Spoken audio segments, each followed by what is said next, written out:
you're recording. I'm not in the mood. What's good, YouTube? What's good, beautiful people? Welcome back again to my YouTube channel. So my name is Malik Sterling, and I have here with me Miss Barbara, Julia Barbara on YouTube. Look at her. Anyways, today we are not here to talk about her. We are basically here to talk about the current job situation in Qatar here. Now I know a lot of... Were you recording when I was doing this? Yeah, of course I'm recording. What do you think? Be here. So now you've seen how she acts off camera, right? Anyways, so just like I'm saying, today we are here to talk about the current job situation in Qatar here. And I know a lot of people have tried to come into Qatar here. Yeah. You have been here for quite some time.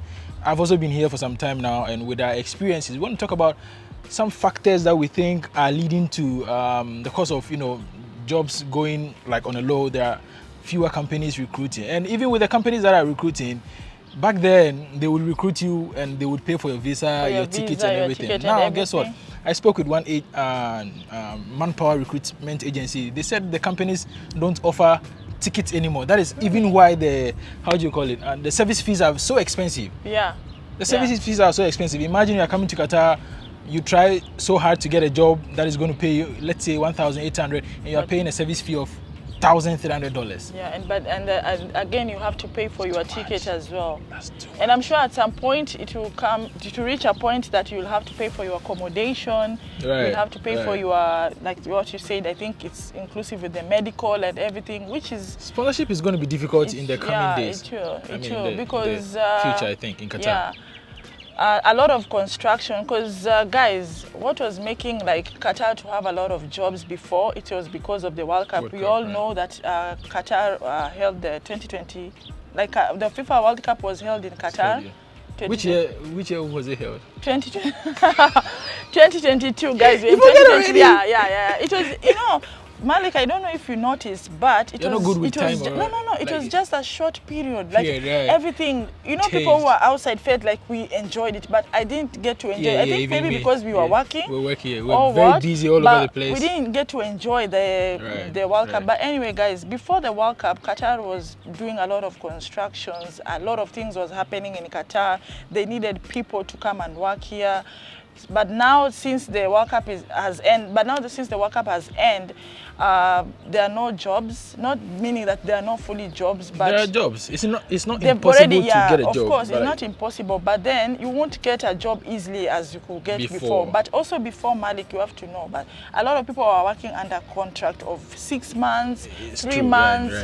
So it wasn't like I feel like we've just gone back to the same Qatar how it was. It was, because it used to be like this. Qatar being set on default, like factories. But like we've gone back how Qatar was. So yeah, that's the reason why there are no jobs. I'm sure so many of you go online, and if you're outside Qatar, it's even worse, because a lot of companies in Qatar prefer hiring people who are already in Qatar, because there are so many people in Qatar who don't have jobs. And not only that I don't want it to sound like people are just here and they're not working. Because in Qatar you never find beggars on the road. If I be honest, you'll not find people sleeping on the road. Qatar remains the only country with just 1% of the population now working. I think the whole world is just 1% I've been to Europe, I've seen there are people sleeping in the street, they don't have places to sleep, they don't have jobs, but we have not reached to that point. There are so many jobs. What I was trying to say, there are a lot of people in Qatar. It's not that they don't have jobs. We have jobs, but we are trying to transition. I mean, we are trying to change jobs. You even with that now, it's very difficult. Yeah, it's even difficult because, of course, if I want to change to a different job, I also want a good salary. And most companies will not give you that salary. And guys, by the way, this is not about Qatar as a country. It's not, because most companies in Qatar are not owned by Qataris. So let's not blame the country. Most people, there are a lot of people who are investing in Qatar. They are doing business. They have their restaurants. They have so many things. So they won't hire me because they feel like I am a threat to them because I have experience. Of course, they will know that I want more salary compared to somebody they can bring from India, from Philippines, from Kenya. So that's why you find sometimes you are lucky to get a job outside Qatar. It's easier because like they prefer bringing you here that you don't have any experience about Gulf. But somebody who has an experience about Gulf countries, they'll definitely ask for more. So that's the reason why, guys, we didn't say that there are no jobs. There are so many jobs, but there are so many people in Qatar who are struggling to change jobs to something better. Okay, so to add on what she said, I can see her throat is already dry. Even me, I want to drink water. Now we are in summer, and before the summer, I know a lot of people were DMing me. They were asking that we've had, let's say, all these people who wants to go through an agency to come to Qatar. Yeah. They all say the agent says that we are in. That was like 2-3 months ago. They said we were in Ramadan, right? So there were no jobs. Now Ramadan is finished. Now we are in. We are progressing. We are moving forward, but still there are no jobs. This is also because of the weather. Because the weather is hot. It's super hot. Like it is 4:28 now. Like, but the sun is still up. I'm sure some part of the world around this time the sun has already, you know. In Kenya, the sun is already down. Already down. Yeah. So yeah, today we came to the National Library. We decided to come check the mosque out. So there's a very unique mosque on our background. We will just transition, get into the mosque. Did I say mosque? We just transition. The English is not. We just transition and get into the library so we can continue this video there. So don't go anywhere. Sit tight. Make sure you drink more water because it's very hot in Qatar. So guys, just before we transition into the into the National Museum, we had something in mind. We feel like we need to put it on record before we forget. So also, I think one of the reasons why it has become very difficult for maybe you out there who has been trying to come to Qatar, like it has been a bit difficult or challenging for you, is because some of the companies over here, they have their preferred race. Like most of the coffee shops or even restaurants over here, they prefer certain you know, they prefer certain nationalities. Yeah, like you apply, you know, Malik, you apply for a job, you send a CV, and then you go there. I don't know if you have done job hunting here. You have, right? You apply for a job and then you go to the interview and then they're like, oh, preferable this nationality. Have you heard of that? And I think it's so many, it's not only here but other Gulf countries, people complain also. And I think even here it happens with when you are hunting for accommodations, you know, sometimes they're like only Kabayans. Only Kabayans. Don't be upset when you see that this is just what they want. It's normal. This is just what they want. Because even some jobs, I've been to some jobs and I get the job and I'm there with another nationality, maybe from Asia, and then they're like, oh, why did they choose you? They prefer Kenyans. They prefer people who speak English. They prefer Arabic. They prefer, you know, they just have their own preference, which is something we have to respect. Because if you have your company, of course, you can choose who you are. It's up to you. How you want to manage it. Yeah. So it has been tough. It has been tough, especially finding a job. I know this country, it's an Arabic country and people speak English, but there are some certain like places to work, you need to have at least a language. Like, there is one more thing I want to add, but I'm not going to say it here. Maybe you just skip the video so the video ends. Anyway, if you've been able to watch from the beginning till now, kindly make sure to subscribe. Leave a comment. Let us know what you think. What has been your greatest challenge ever since you've wanted to come to Qatar? I know a lot of Nigerians. Or for those who live in Qatar also, they can at least share on the comment section your experience of job hunting. At least people can know, who are outside Qatar, they can know it's also not easy for us who live here. It's the same thing for those. If you survive here, you can survive anywhere. Man, it's very difficult out here.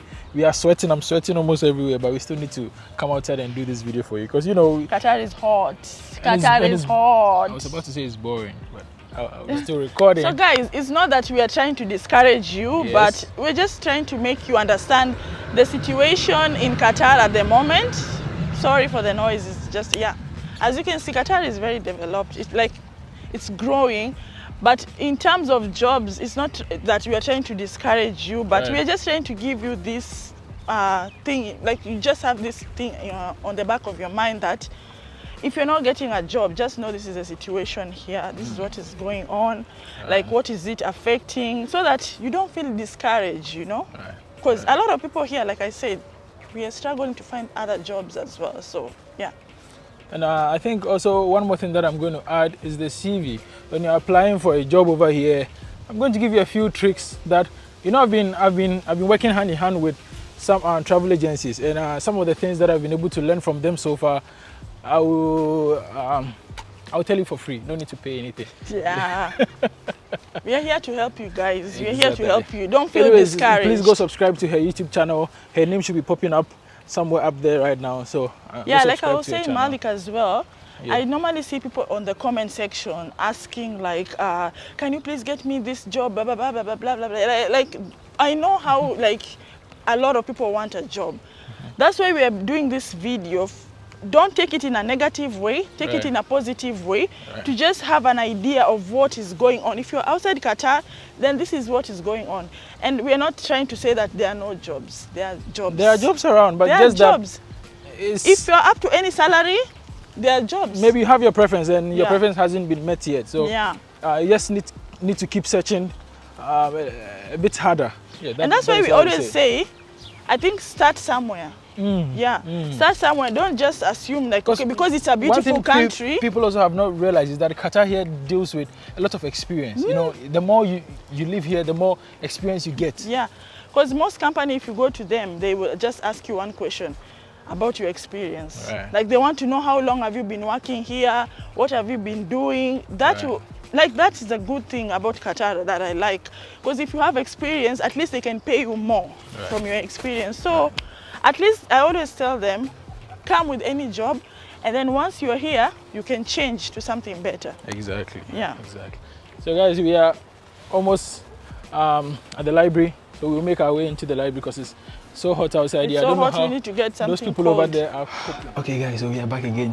Now we are in the library. We cannot shout. We cannot be very loud, so pardon us. But I mean, these microphones are very expensive, so it should. They better do their work. Exactly. Better. We didn't pay for nothing.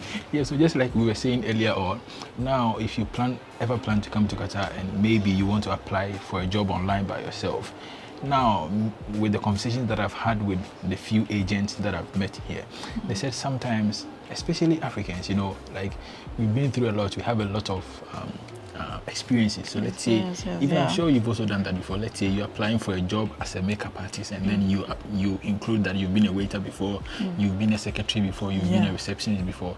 Now they understand you have all the experience. You have the experience. But now, me that I'm coming in and just saying I'm a makeup artist, they select me and they leave you because they're like, because your CV is just about makeup artists. So if you plan to make CVs of that type, like including everything, then make different CVs and attach it. So I have Malik, I have 5 CVs.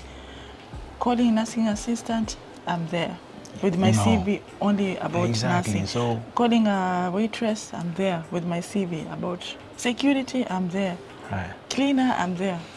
Yes, I'm just trying to give examples. That's how it's supposed to be. You need to make different CVs. Don't include everything in one category. Not only just in Qatar, like any part of the world. Even me, I do such mistakes. But recently, I'm just realizing after that guy told me, like after we had that conversation, I'm like, this guy is making sense. Because here in the case, they need only a receptionist, and you are including all the jobs you've done. Yeah. Hello, they need just receptionists. You need receptionist experience, not a chef experience. A chef and a waiter. Or a hairdresser. He even made a joke. He's like, we need a kitchen helper, and in your CV you include that you've been an electrician before. How does an electrician got to do with kitchen They helper? feel like, okay, if you go for that interview and then someone else come who has the experience they are looking for, they just give it to them. You know what they should do is, because what you're trying to say, if you're applying for a receptionist job, right? So make sure, if you've worked in Qatar for 5 years as a receptionist, put it there, and then, but don't put a lot of points. No. Make your CV short as possible. And then if you worked in Kenya as a receptionist, also you can even have 2 experience only on a CV. I swear to God, I've gotten a job before only with 2 experience. I said I have just 2 experience, but all experience were the same. Not a waitress and electrician, no. Waitress and that's it. Right. So this is the National Library. It's very beautiful. You can see the setup. This is not a room. This is not anywhere. This is the library. I'll show you around later. You can come here. You can get any book. You can study here. They have free Wi-Fi. You need to show them around a bit. I'll show you around. So see you guys. Thank you for watching. And I love you. Don't forget to subscribe. I'm going to show you around. So this is the library. Let me flip the camera so you can see. We have one of our brother here. Hi. He's studying. So this is how the library looks like. Everything is free. There is internet here, everything. So you can come here and study sometime. So she didn't come here to study. She came here to drink carrot juice Look at her face. She's smiling. Anyways, stay safe and we love you. Bye.